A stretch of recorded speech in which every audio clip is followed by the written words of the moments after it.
Houston is home to the largest medical complex in the world, and when it comes to stem cells, he is quite literally the face of it. Dr. Charles Cox is a true pioneer in regenerative medicine. He's professor of pediatric surgery and pediatric neurosurgery at UT Health Houston, where he leads cutting-edge clinical research at the Children's Program in Regenerative Medicine. Over the past 2 decades, he has led some of the most groundbreaking clinical trials in the world using stem cells to treat traumatic brain injury in both children and adults. His science has shifted paradigms, and his leadership has inspired a generation of clinicians and researchers to not just dream bigger, but to try harder. And while his work has earned national attention, he remains grounded in purpose, dedicated to healing, mentoring, and serving our Houston community. Proudly representing H-Town, please welcome Dr. Charles Cox. In the not-too-distant future, a revolution is brewing, one that will change the very fabric of our existence. It's a tale of cells that hold the key to unlocking the mysteries of life itself. Let us venture into the unknown, for in this age of stem cells, anything is possible. I've seen some beautiful flowers. Well, we can start. You can first. I'll ask you a question to start. Oh, wow. Yeah. Okay. So tell me about your visit to Washington and meeting with the new HHS secretary. It was very unexpected, and it was great. It was an open dialogue. You know, you have so many years of experience with FDA. Like, you know how it goes. It's typically like a one-sided conversation. They just have their questions and want their answers, and that's it.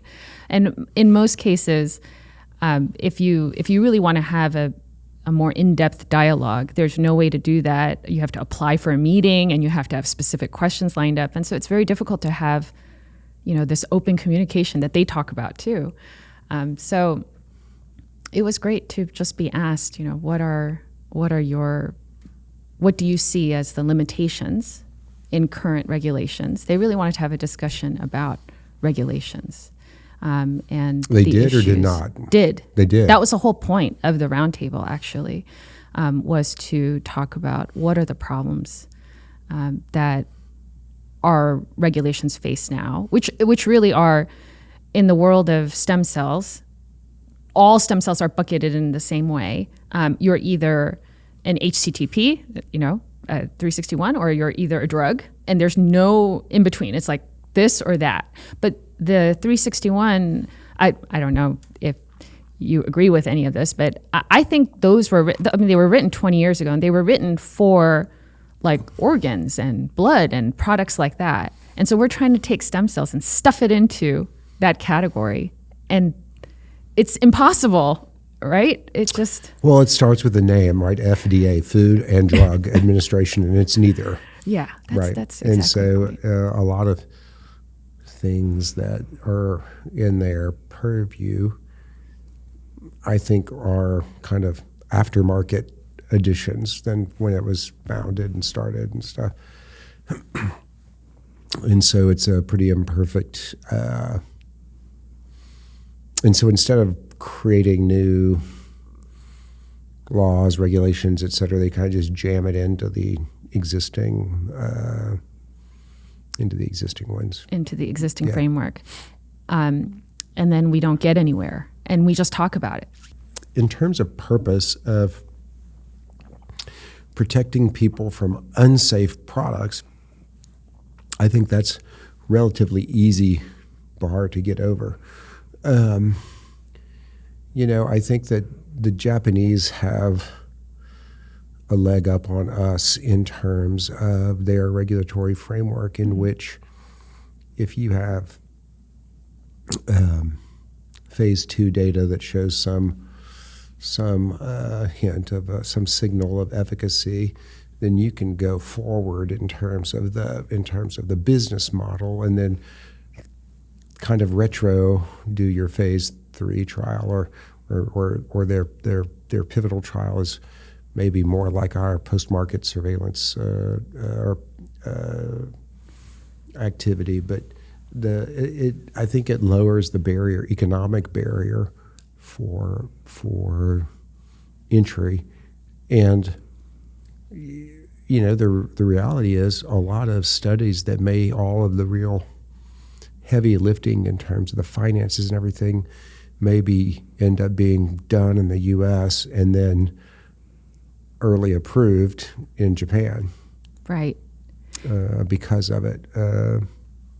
There are some examples of that, of things going forward that way, and people migrating their products to Japan. And doing it there first. Yeah, and doing it there. Yeah. Well, it seems like the new FDA commissioner recently announced something like that. It wasn't in the conversation of stem cells in particular. It was about just any innovative product or drug that has shown some safety and some preliminary efficacy. Preliminary efficacy is always like who determines what that is? There's no definition to that per se.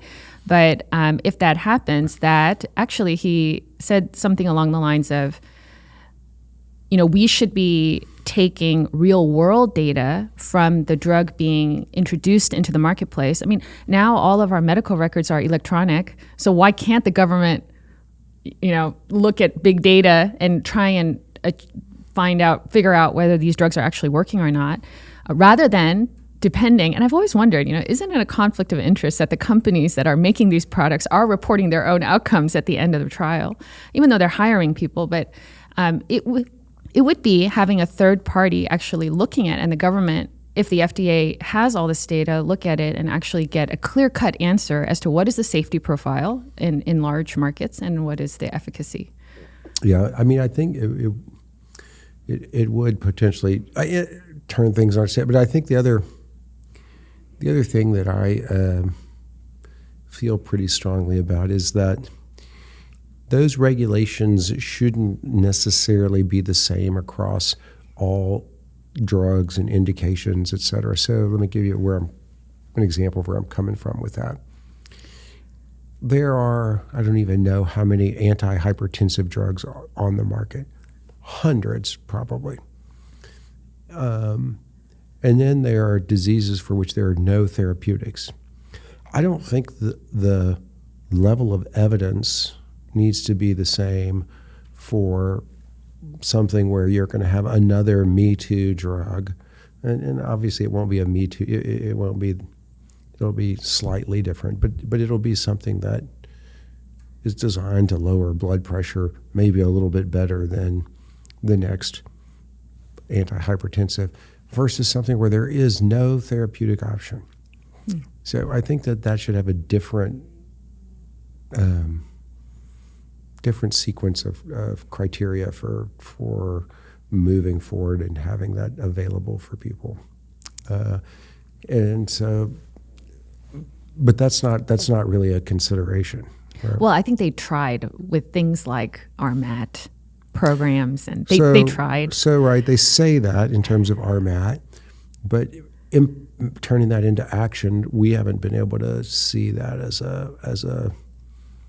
there be an actual deliverable on that in meaningful terms. Yeah. So what I mean by that is when you go forward and say, can we start with provisional approval with a imaging surrogate outcome? The answer to that is no. Yeah. And so in oncology, for example, imaging, tumor reduction, is often used as a surrogate outcome in tumors in which there aren't therapeutic options. So for our listeners or viewers, outcomes are the tools that we measure efficacy of a product. And so there are numerous ways to measure them. Most of the time it's a survey questionnaire you give a patient, they answer, how are you feeling? Are you better or worse? And sometimes it's imaging, like you're talking about, or a blood test or some way that we measure whether a drug is working or not.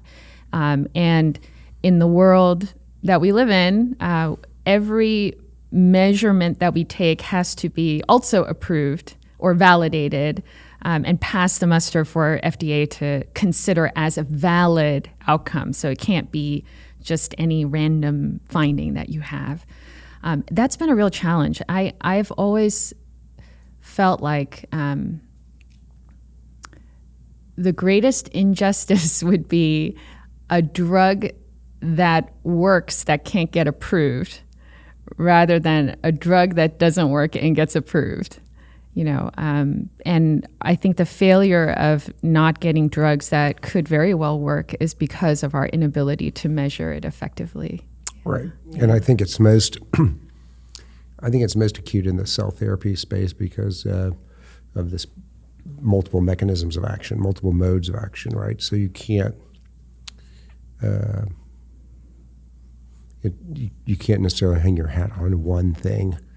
And so I think that's an area that is the benefit of how it works, and it's the Achilles heel of the approval process because it's not a single, receptor ligand type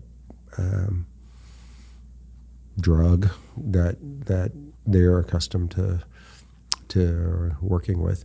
And even a lot of the biologics are monoclonals, right? They have very specific targets, and so I think that's the big challenge. Yeah. So when we're talking about MSCs in the world that we work in, they have all these functions like you're talking about. And out of all those functions, it seems that immunomodulation is sort of the mechanism that we're all kind of hanging our hats on. What do you think? That's right? Yeah, I agree. We spent the last 20 years kind of getting after that as a thing.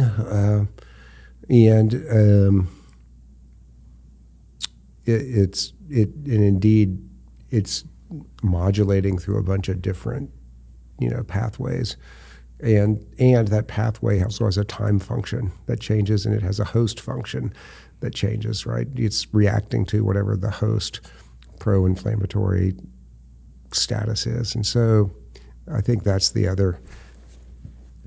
If we were smart, somehow could figure out an individualized mechanism based upon a host, some profile of the host, blood-based analysis or something that we could use a host sample, blood sample or something to co-incubate with the cells in a way that you could say, for this patient, the mechanism of action is going to be mostly IDO secretion and some PGE2 secretion. In this host, it's going to be mostly TSG6 secretion, a little bit of IDO, and to where you could have some individualized potency assay, if you will, for each patient. Do you think that the potency assay requirement is going to change? I have no idea about that, but that was, for example, mesoblast. That was their big hurdle for steroid-resistant graft versus host disease approval. Was they had an efficacy trial that was positive, and they got down to the wire, and they got hung up on potency assay, meaning they had markers that were up and the patient didn't respond, and vice versa.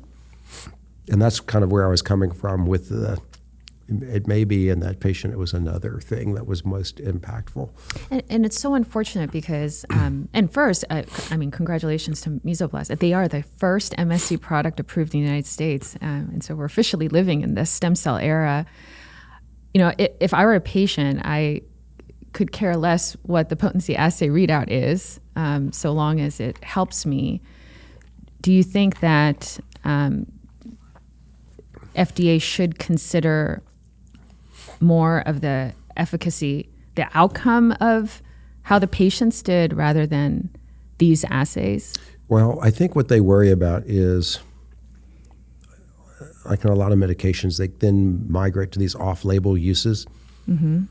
And so, Okay. once, instead of having the potency assay may provide some guardrails, I think, along those lines, meaning you can't get, we know that, it was approved for steroid-resistant graft versus host, but now we're going to use it for this adjacent indication, and then then we're going to use it for another, then it's being used for these adjacent indications that may not link back to that potency strategy. But that is, a classic example of that. A classic example of that in the drug worlds are statins. Okay. Right. So you have an MI tonight, and you go to the emergency room. They're going to give you a statin when you hit the door. It's not to lower your cholesterol. Right. It's as an anti-inflammatory to stabilize the plaque on your coronary endothelium, so that there's not a progression of the thrombosis and loss of more myocardium. It has nothing to do with the mechanism of action for which statins were initially approved and what they won the Nobel Prize for. That was for reducing cholesterol. Mm-hmm. And so, anyway, that's a little off topic, but that's how.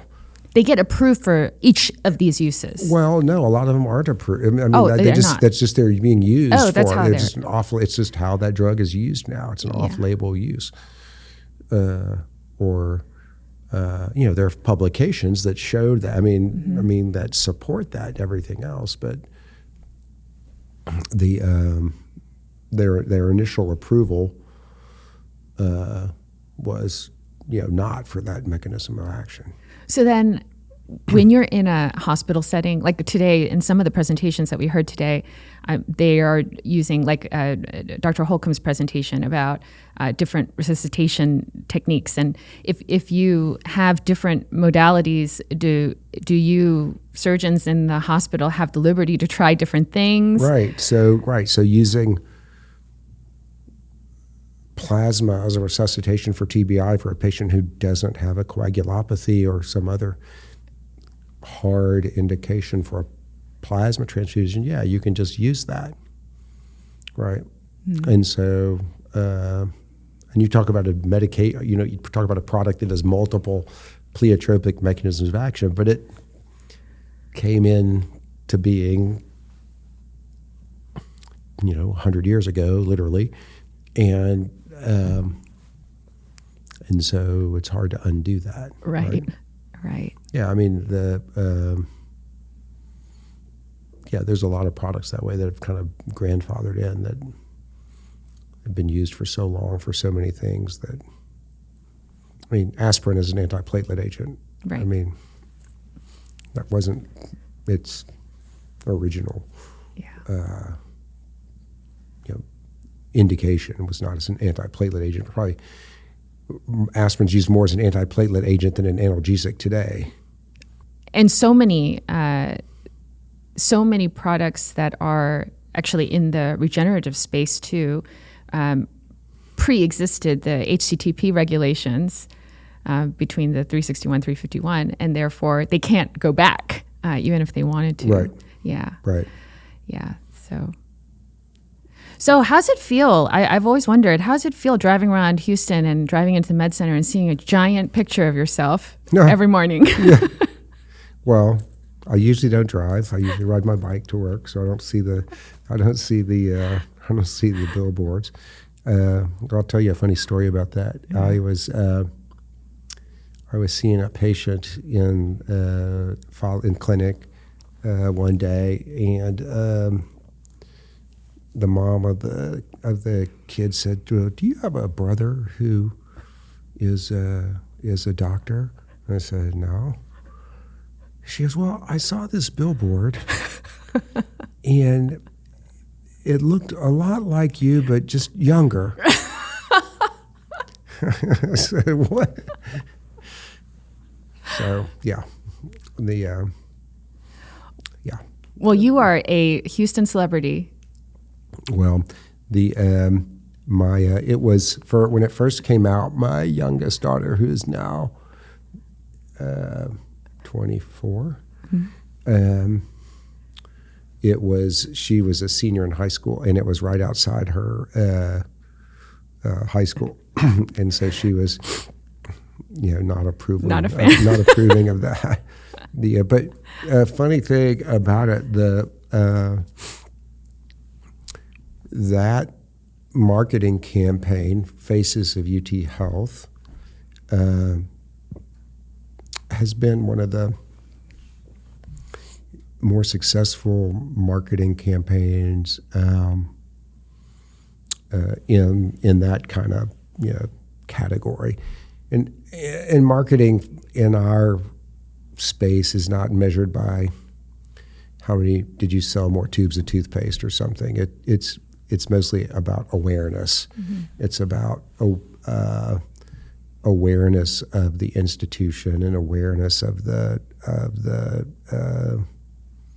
institution's role in the city and those types of things. So it's not trying to build business, if you will, or sell product or something like that.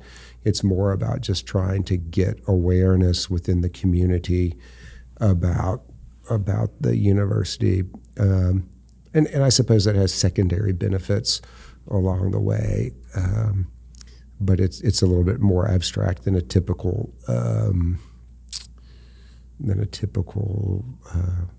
advertising marketing campaign where you're trying to sell more cars, sell more, something like that. It doesn't do that. It's been incredibly effective because I think everyone knows that you are the stem cell guy. Yeah. You are the man in stem cells. And so how'd that start? How did you, because you, I'm a Houston transplant. You're a longtime Texas native. But when I came in to Houston, I was looking for researchers in the stem cell space, and you were pretty much it. I mean, there was Dr. Prokop, and there's a few others, but you were pretty much the name in that. How'd you get into that? By accident, like most things. Another kind of funny story around that too. So, in 2002, I guess. In 2002, as I was trying to develop our research portfolio related to trauma, while there's my previous work for the 5 years before that, was kind of related to trauma. It wasn't really. It was more basic. I was having a discussion with my boss at the time, and we were talking about kind of the unsolved problems in pediatric trauma. Like what are the unsolved things that you should tackle. And at the end of that discussion, it became apparent that the unsolved problem in pediatric trauma was TBI. Traumatic brain injury. Yeah, traumatic brain injury. So in trauma, Doc, is like, to me, when I think of trauma, it's when I get hit by a bus. Right. Is that's trauma. Exactly. So it's trauma. Everything. Everything. And so, yes, that's everything. And so there's three reasons why you die after a traumatic injury. Okay. You either bleed to death. So you've heard about that at this meeting, right? Mm-hmm. A bunch of stuff related to hemorrhage control and resuscitation. So you either bleed to death, you die of a head injury. So those are the two biggies. That's about 80%, 85% of the mortality, and it happens in kind of three little bumps of time. That first 24 hours, you bleed to death or you don't. And then over the next 72 hours or so from a traumatic brain injury, if you had a severe brain injury that you die, you probably were mostly dead beforehand, but it takes 48 hours, 72 hours to prove it. And then over the ensuing month, in adults more than children, over the ensuing month, 10, 15, 20% of patients die of some inflammatory complication of trauma. ARDS, that's a lung injury. You develop renal failure. Your liver fails. You develop venous thromboemboli that go to your lungs, a pulmonary embolism, overwhelming infection. Those are the main buckets of other reasons why you die. And so those aren't as prevalent in children as in adults. And children tend not to bleed to death like adults do, mainly because their sympathetic nervous system is a bit more robust, and they can compensate for a little bit longer of a time. So that you can get to some place where you can get resuscitated and survive. And you don't have all these comorbidities. You don't have a silent coronary artery stenosis that when you go into hemorrhagic shock, your heart stops, or silent carotid stenosis, and then you have a big stroke too, or something. You don't have all of those other comorbidities that adults do. Okay. So tend not to bleed to death as a child. It still happens, but it's a smaller proportion. So TBI was a big thing, and so then had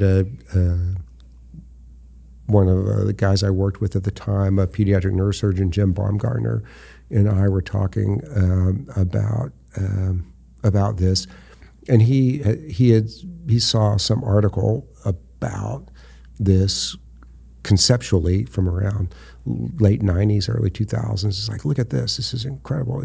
We need to do this. And so then that's how we started. And then serendipitously, I had applied for an NIH grant for a hypothermia study for TBI, which at the time was still being sorted out whether that works or not. So cooling for brain injury. And I had applied to a network grant to be a site for to be in this hypothermia trial. Okay. And we got a great score. We got a fundable score, so I get that back. But then at the council meeting, comes back and says, "Sorry to tell you, but you're not going to be funded." And I was like, way above or below, however you want to consider it, I was way in the funding range. I'm like, well, what the hell happened? And so it turns out that when I called the program officer, they said, well, we can't include your center because you're going to be enrolling children. And I said, well, wait a second.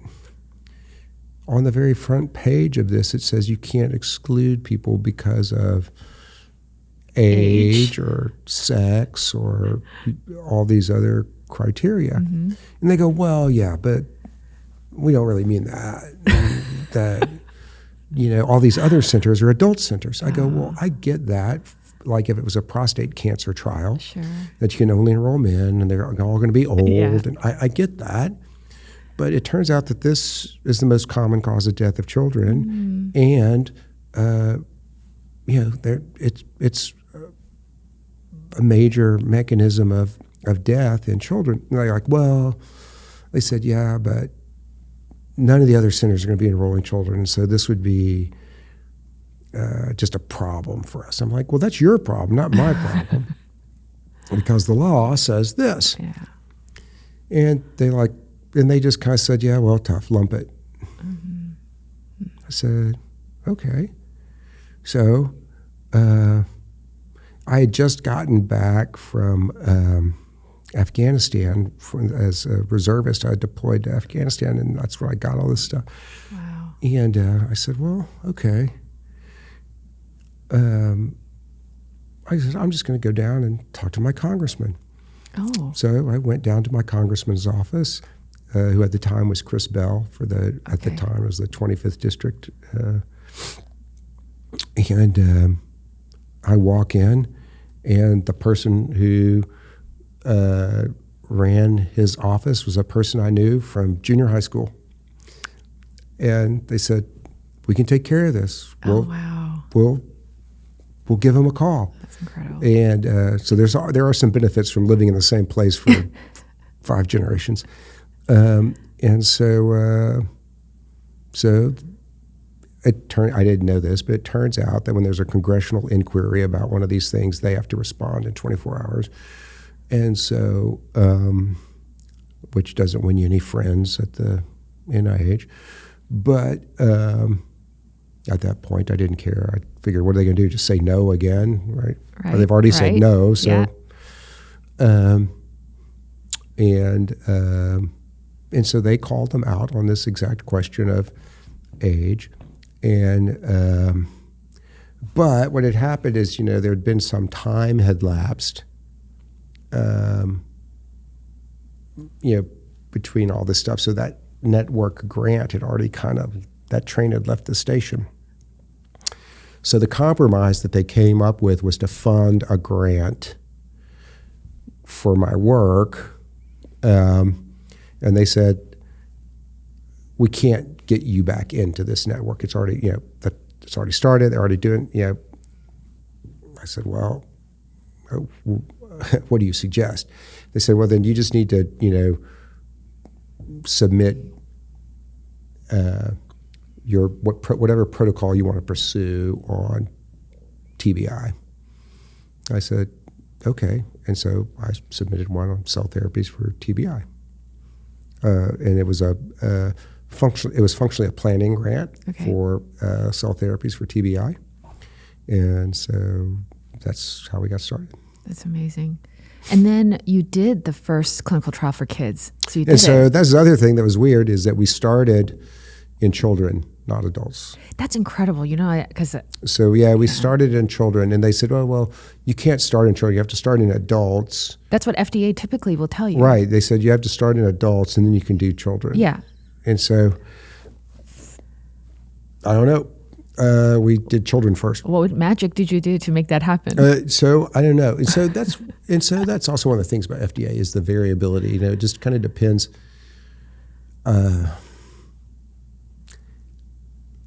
It depends on kind of the review you get at the time. It's not this. It's not. Some of the stuff is guidance, right? It's not a law or a rule. It's just like the guidance is that you do adults first and then children. But I made the case that this is an unmet need. There is no therapeutic. And, we can do this by X, Y, and Z. And we had no animal data. Oh, wow. Yeah, we had no animal studies. I had not done a single. I just referenced all literature that was in the, that was out there. And where'd you get the stem cells from? So we used autologous. It was an autologous strategy. So CAGT at Baylor processed the cells for us.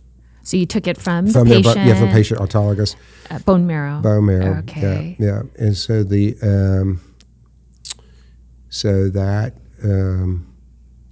took a number of years to finish because there's all these safeguards in between of, you have to wait. You do one and then you have to wait and then do another and then wait and then do another and then wait. So it didn't go quickly. So how many patients was that? So that was 10. 10, okay. And then it must have taken years to finish. So that took probably about 3 or 4 years to finish that. And kind of, then we did an adult study. Wait, well, what did you see in the kids? So, it was a safety trial, but the thing that was pivotal for us was that we were doing these volumetric MRI scans immediately post-injury and then at their long-term follow-up. And what it showed was there was no difference in the scan, or even maybe a little bit greater volume, gray matter and white matter on their follow-up scan. And when I was unaware of this as a thing, but it, or I guess maybe I was aware of it but didn't integrate it, was that you have brain volumetric loss after an injury. So if you get a scan of somebody who's had a brain injury years ago, they have cerebral atrophy. There's just more and more empty space in your skull. Is it like what you see in Alzheimer's? Even worse. Oh yeah, wow. Even worse. And so the one of the imaging people pointed out, it's like, well, we have this study that was done here that shows during that time interval for age-matched controls, with TBI, that there's this 10 to 15% volumetric loss. Yeah, I mean, Right. tons of scans Yeah. in history, you Right. can see that. Right. Yeah. And so I didn't know that. And so the no volumetric loss, I was like, that was kind of an aha moment for Wow. us. That's incredible. It was like, oh, maybe we have a readout that is going to be important in terms of being able to follow this over time. And since you can scan people over time, right, you can really follow this. And was it one treatment for the kids? So that was one treatment, 36 hours post-injury. And so... How'd you process the cells so fast? Yeah, so that was part of my point in my talk today, is that you have to have a GMP facility that runs 24 hours a day, 365 Right. days a year, 4th of July, Christmas Eve. And so you got to come in the middle of the night, harvest the bone marrow, process it to get into that time window. Wow. And so that's a real pain Yeah. to do. I mean, it's just a huge pain to do. Yeah. Even if you have an off-the-shelf product, these super acute time windows, because right now, I can't just, type in an order, infuse 10 to the 8th cells over 30 minutes, and the nurse goes and does it. There's got to be a specific nurse come by and the doctor and everything else. And so, yeah. So you moved from you did the kids, and then you started the adults. So after you saw what you saw in kids, you thought, let's see if we can see the same thing. We applied for a DoD grant, and that was funded. And we did 25 adults, and that was a dose escalation study with placebo controls, but it wasn't blinded. Blinded to the patients, but not blinded to the doctors. And then we did a prospective randomized triple masked pediatric trial.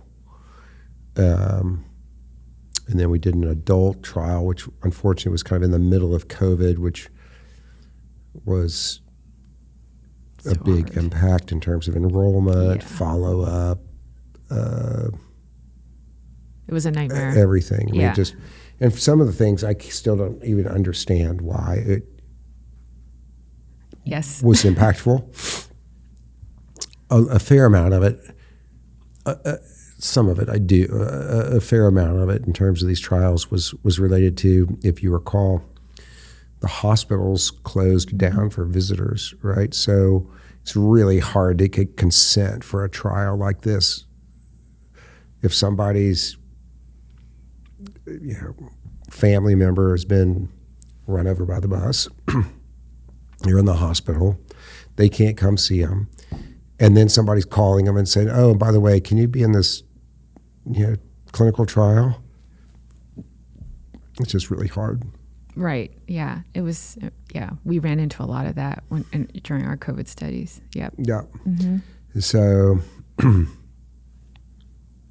that made for a big. So that trial was really impacted by that. That one and another one that we had going on during the same time was just really, really hard to enroll. But all in all, these trials that you've done in TBI have sort of supported each other, at least in the effect. I think so. They've all replicated the volumetric preservation piece. Okay. So that's reassuring. Okay. That that you see it both in adult and children, and it's been replicated now 4 times, and so for those reasons, I think that's a real effect. Great. Now we can argue about, well, whether that imaging finding is that important or not. That's a whole other argument, but at least that effect, I think, is real. And so the challenge for us now on that trial, on that pediatric phase 2 trial where we have those imaging findings, and we have improvement in their Glasgow outcome score, which is this functional score like you were talking about before. You had questions about how you're doing. It's a validated outcome score. And the way it gets described is kind of good outcome, bad outcome. So you're either in this kind of higher functioning category or lower functioning category, and then it's just a percentage of good, bad. And so in that study, it's a 70% good, 30% bad in the treatment group, and like a 57-43 bad. In the placebo group, 57 good, 43 bad in the placebo group. So a 12-13% delta good. Okay, but that's not a statistically significant difference in 52 patients or whatever it was. And so, but it gives you a treatment effect that you can say, okay, if FDA wants us to do this with that as our outcome, and if you assume that this would occur in the same proportion going forward, then for that difference to be large enough to be statistically different, then you'd need about 150 patients. And so, curious thing about that is that's about the same size that was required for the pivotal hypothermia trial back in the 90s. And the difference is in cell therapy, 150 patients and this kind of thing it's probably a 10, 12, $15 million trial because you're going to need a few centers. Yep. And so each center has a set number of fixed costs associated with it. Mm-hmm. And you've got to, export all of that gear and technology and everything else.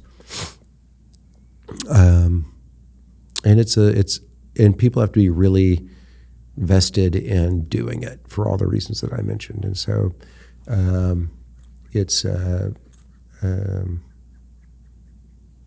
so that's a big ask. Right. And the thing about the autologous cell space like this is there's no business model around it. There's no, if we get approval, then it can be commercialized to do X, Y, and Z, and somebody can turn that into I guess in theory, the cell process, the people who make the cell processing stuff and everything else, but it's just not really a proprietary business model of here is the product, we sell this product to hospitals for X amount of dollars, and then that's how so every time a patient comes in with a TBI, then they'll get this and they will pay us $20,000. Right. That doesn't exist. It's hard to imagine the traditional pharmaceutical, I guess the whole process translate in the cell therapy world in the current model. So if you were to look into the future, how do you think, these sorts of and they call them advanced cell therapies, but you and I know it's literally an IV bag, no different than a saline drip. You wouldn't know the difference between them. How do you think they would be delivered?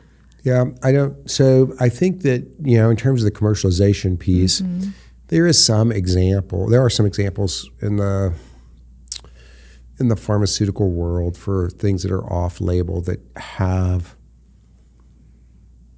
we get back to regulations, that the regulatory work has been done, the BLA has been submitted, the voucher given to a group, and then that is what allows you to charge for that process and product. And you say,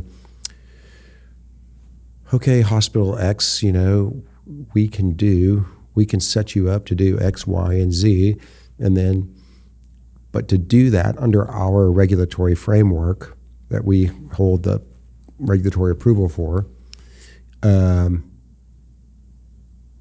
then you pay us whatever that number is for the business model, and and so that could maybe work, but it's not a very clean.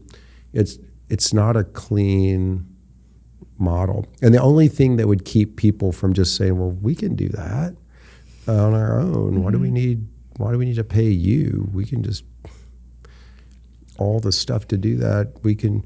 Well, you don't have the clinical trial data to support your doing it, and then without that voucher, you couldn't charge the third-party payers. Because even if it's the same product, the cells, you still have your own manufacturing process that you have to get through 12 years of clinical stuff to get approved. And so that would be what would get you third-party payers, that's the voucher for the third-party payers. And so that would be the potential business model. Yeah. And so really what you're doing is you're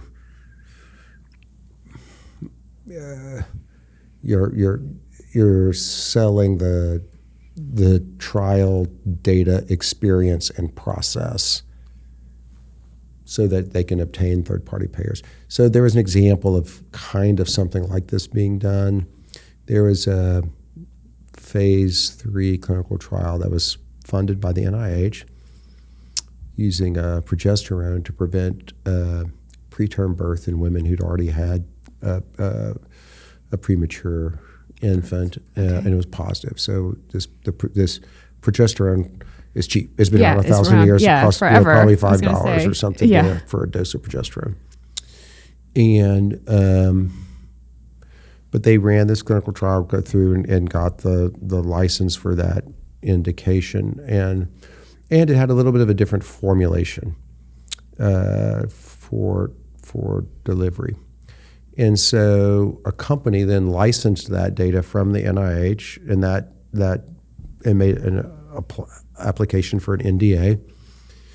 The company was AMAG, and the product was called Prevena. I think I got that right. And so they sold that to prevent preterm birth in this population of patients. Wow. And it was but could an obstetrician go to a compounding pharmacy, call a compounding pharmacy and say, hey, I want X many milligrams of progesterone and this kind of formula, and they put it together, and because it's not on patent or anything like that. Right. That's exactly, and they could do that. Okay. I think the thing that it's just a high risk field. Mm. They don't have the clinical trial data around that. Mm. Hospitals may go, wait a second, what? There's this drug here, and you're making your home brew over here. And so for those reasons, I think people didn't do a lot of that. And so I don't know what the status of that drug, I don't even know if it's still in the market, but there was an example of that, of something like that in the past. So stepping back into the world of TBI, given what you've seen, and I guess the challenges of treating TBI with current methods, so as I understand, what do you do right now for TBI? You say there's no solution, but is there medicine? Is there anything? Yeah. If you read a book from the 1970s, what we do today is not materially different. Oh wow. We do it better. Okay. So some of the things you heard in the conference, about our ability to monitor the patients is more robust. Mm-hmm. People debate whether managing intracranial pressure is important or not, but I think most rational people agree that measuring it and treating it is worthwhile. So we measure and treat elevated intracranial pressure, either with hyperosmolar agents or in part with what John was talking about, plasma first as an endothelial solution to try and mitigate blood-brain barrier permeability, and then a hyperosmolar solution prevents the swelling in the brain. In certain cases, we place what's called an external ventricular drain to drain CSF. In most extreme cases, we remove the skull to allow for that swelling to not be compressive. Of course, if there's something that's actively bleeding, that is treated neurosurgically as well. But short of that, those are really the techniques. But and then we try and prevent secondary complications like seizures and things like that.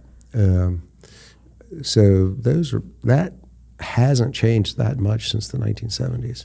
We're better at each of those things than we were then, but conceptually, there's not been a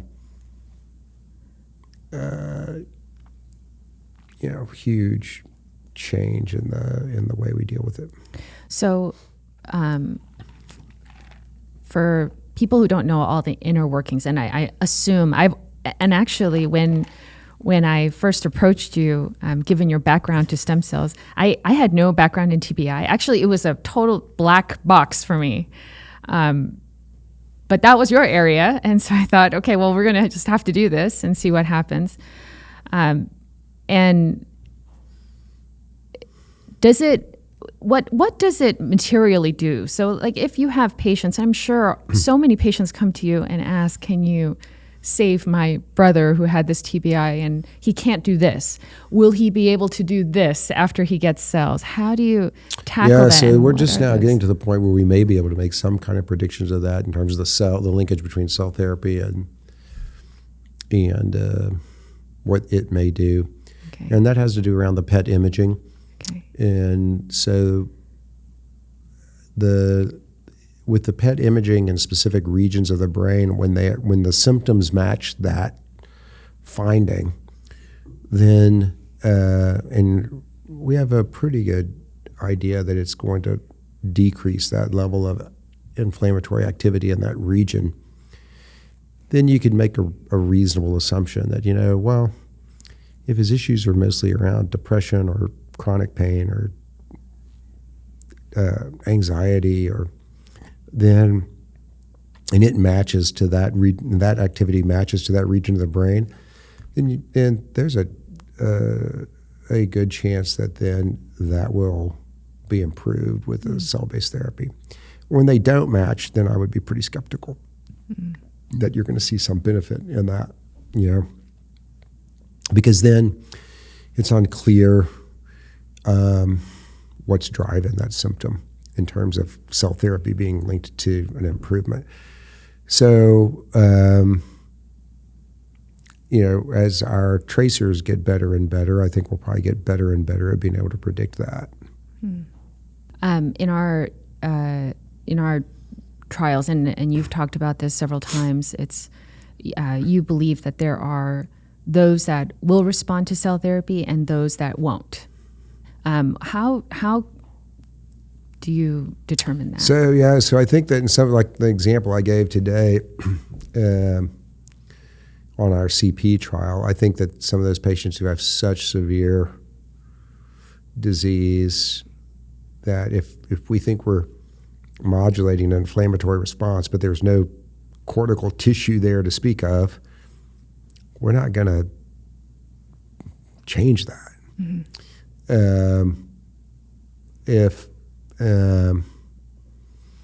If there's nothing on their PET scan and that we think that that's our target, I think that's probably not going to get a big benefit.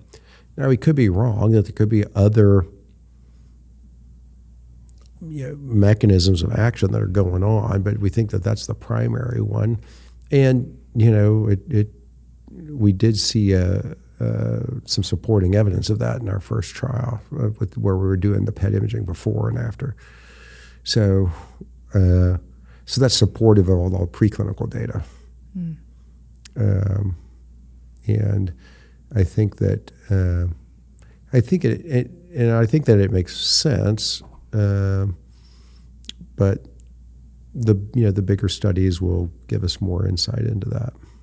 Do you have patients that come to you asking about stem cells, going to other countries to get stem cells, and how do you feel one thing I tell them is so the places that they're going, they're going to go to Juarez or Guadalajara or Panama or Trinidad and Tobago. And I said, all great places for a lot of things, but when you mention those places, would you go there for any other medical care?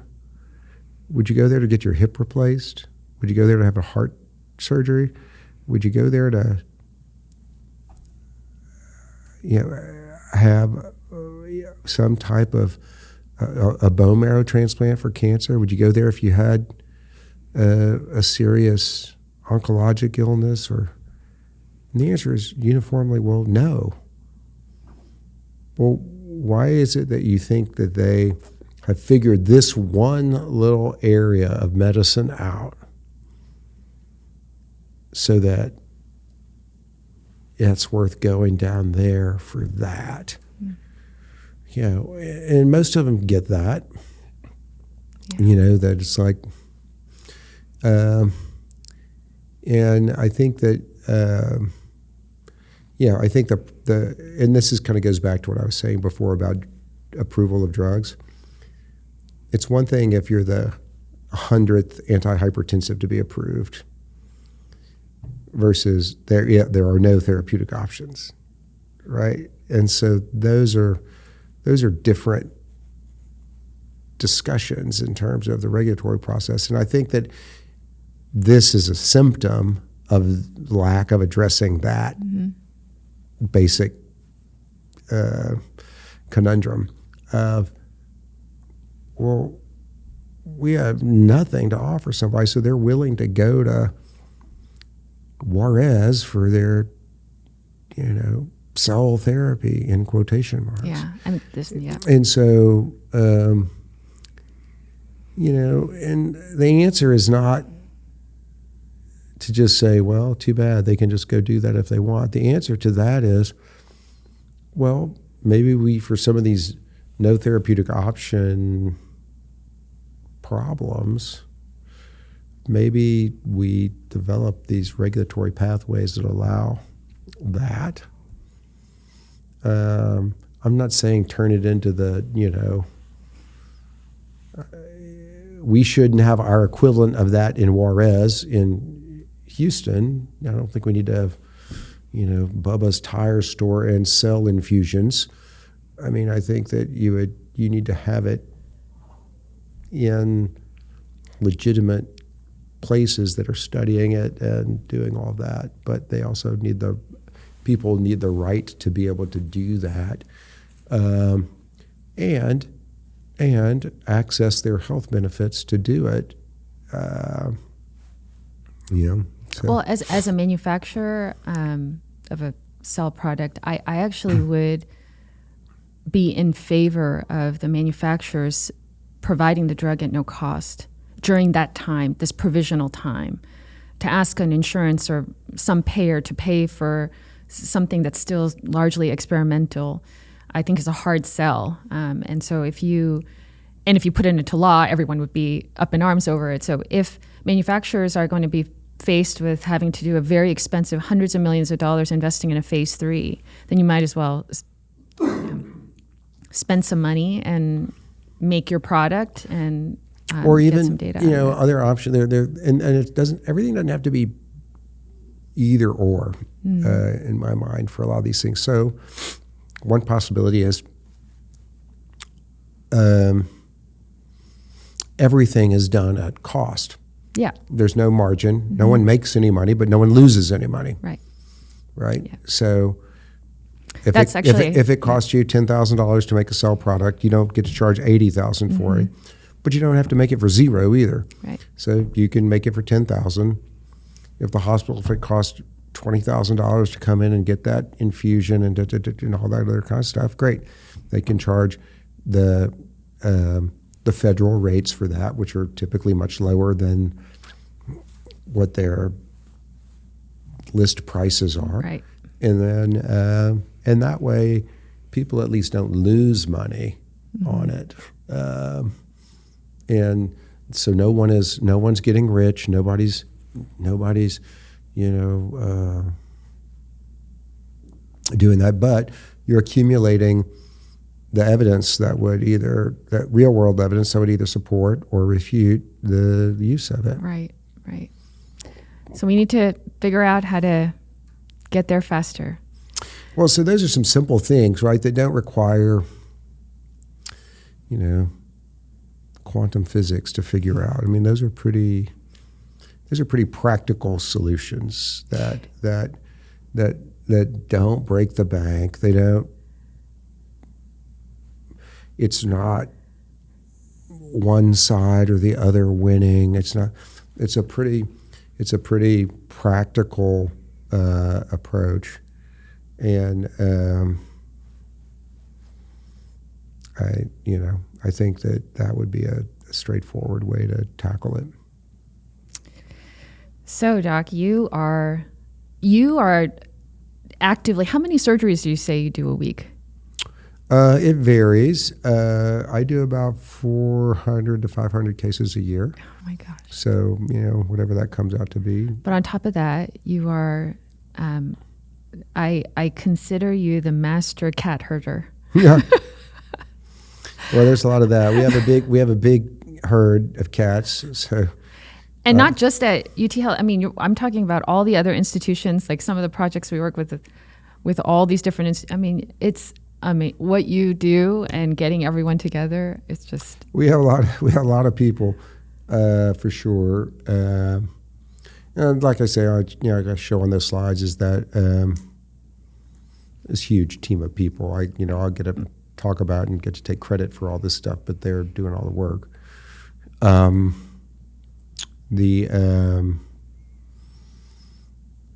I think that the people I worked with as a resident in surgery and in the lab over the years, they were outstanding examples of that. In different ways. Stanley Dudrick was like a football coach, charismatic guy who could get everybody energized to and being part of the team. And I mean, he was literally that kind of a personality. Frank Moody was this very energetic, brilliant guy who tackled super difficult problems and made collaborative programs out of people you would never figure he could get together.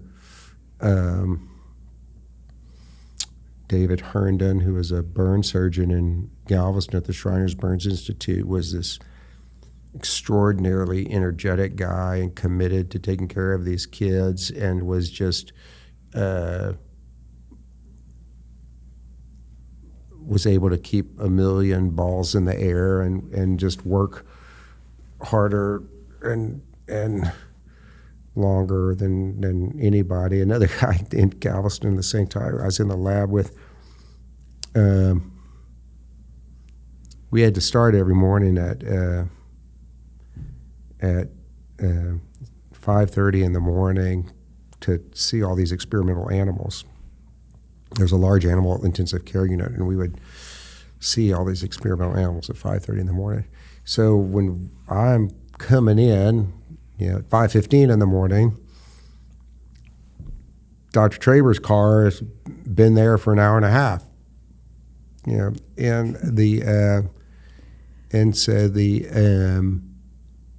and it turns out that he only slept 4 hours a night and only slept 4 hours a night for his whole life. And his parents first learned of it when he was a little kid, and then they had a new baby, and so they put him into the room with his older brother, so that there was like, you know, a nursery for the baby or whatever. And then after a couple of weeks, he went into his parents and he said, "I think there's something wrong with Joey." And they go, "What do you mean, Dan?" He goes, "Every night when we go to bed, he just goes to sleep." He'd never slept more than 4 hours his whole life. And so anyway, being around all these people who are very inspirational and who were all driven for various reasons to do these things were great examples of great examples of that. I actually wrote it down here. You know, what motivates you? What motivates you to get up every morning and do what you do? I mean, you're in surgery and all these research projects. I mean, how do you do it all? Yeah. So, I mean, although, at various times it's discouraging and not very good, and administrative things are a pain and all that kind, there's a million things that suck about it, that's for sure. But there's a few things that are better than any job in the world. Mm. So when I have a clinic on Thursday afternoons, I have kids who come up and hug me and bring me gifts or drawings or, whatever. We get the privilege of being involved with families at the most pivotal parts in their lives. So, you can look back over the last 20 years, and there's probably, 5, 6, 10 things that you can really, really, really super remember everything about, right? The things that those families remember are those moments when we're involved in that part of their lives. And so that's a big privilege. And it comes with great rewards, right? And so and it comes with some pretty bad lows too. But the idea that you get to do that is there's not that many jobs that are like that. Mm-hmm. I mean, there are others that are as as impactful or more impactful, but on a individual level, right? There's obviously people who make decisions about things that impact everything in the world, right? But on an individual level, mm-hmm. We get to have this crucible in which the things that we do, the decisions that we make, and in surgery, the physical things that we do, I think that's part of maybe a bit of the different connection, is that the physical things that we do can be more impactful for somebody's life in the most pivotal moments of their time on the planet. And so that, I think, is what makes it worth doing. Mm. And so and that's what I try and impart upon our trainees, et cetera. There's certain operations we do, not all, but there's 5, 6, 10 operations that we do that the technical parts of it, meaning the specific dissection or the specific stitch that you put in, is gonna be a determinant of a lifetime of outcome. So you have to do it right, right? And so that, trying to communicate that and transfer that is a meaningful part of the job. Yeah. So I guess that's the perfect way to end it, in this, what you have built and the predecessors that you talked about, those folks, and what all of this data that you're compiling right now, I think is all going to pay out in the future. How long in the future, we'll see. I think that's up to FDA. But it's also going to depend on this next generation to carry it out. And as a professor, as someone who trains the next generation of physicians, I'm sure you share the same challenges with the next generation as I do. And with all those challenges, what are the things that you want to impart on the next generation? What is it that they should be doing? I try and tell them. I listened to a talk by at a scientific meeting actually years ago. A guy named Chuck Brunicardi gave a presidential address to the Society of University Surgeons, I think it was. And his message was, pick a big problem to solve.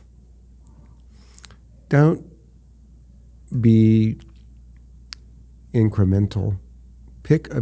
Go say, I'm going to cure diabetes, and then go get after that. Or whatever it is, go after that big problem and tackle that big problem. And then, I think sometimes people get down some rabbit hole about some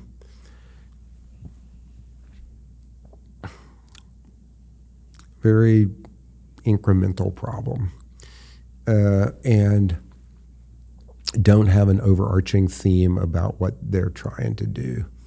And I think if you have that and say, I'm trying to tackle this big thing, that's what I'm going to do, And if you look out at the meeting that we're at today, and you see the people who are really successful at what they're doing, almost to a T, that describes what they've done, and people have different motivations and things around. So you saw John Holcomb on the panel. He's dedicated his entire career to, I need to figure out a way of stopping people from bleeding to death after they're injured. You may not know this. He was the surgeon at the Battle of Mogadishu, where people came in and they bled to death. Oh, wow. And so that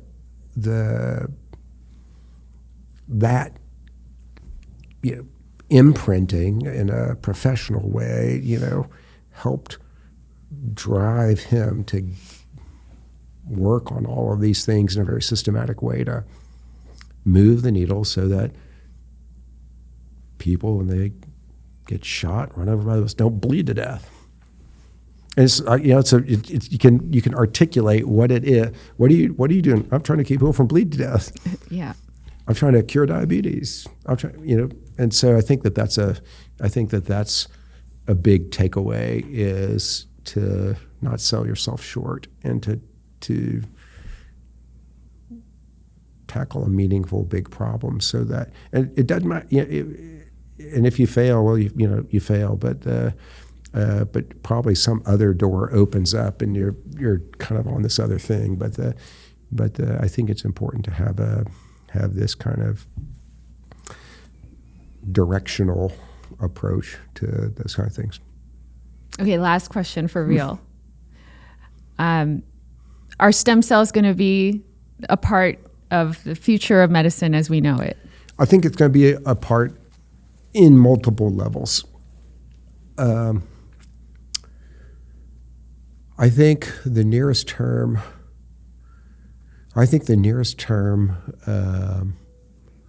as we know it is going to be two-pronged. It's going to be some type of extension of the mesoblast type thing of MSCs being used for inflammatory disorders, not otherwise specified, right? Just the data will come in and accumulate that the trials will ultimately be figured out such that MSCs for inflammatory disorders, principally those that have a T cell component, are going to be part of it. I think the secondary piece of it that is going to be where it's going to be used is in iPSC-driven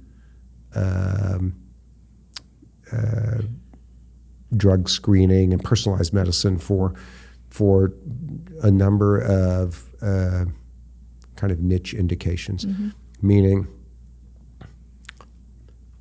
patient has a resistant cardiac arrhythmia. Well, one approach is we're just going to go down the list and try you on a drug every 3 months until we find one. Another is to grow your iPS cells and screen the library of every antiarrhythmic or in every combination until we figure out what's right for you in terms of halting this arrhythmia. Same way with seizures. Same way with a host of. It's not for everything, but I think that there will be a group of personalized medicine strategies where that will be where like whole exome sequencing is right now. It used to be you couldn't get whole exome sequencing. Now you just everybody sure everybody gets it. Well, where we're going to have that, I think, with iPSCs for personalized medicine, where we say, hey, okay, treatment refractory depression. I could go through probably 20 things that I just off the top of my head, not even thinking too hard about it, where you could come up with 20 diseases that would be a valid strategy and then would be really, really meaningful for these patients who are on this trial and error treadmill. So I think those are the two big ones that in near that term. you'll see in your lifetime for sure. Yeah. Okay. I actually have one more. Last one, I promise. Last one.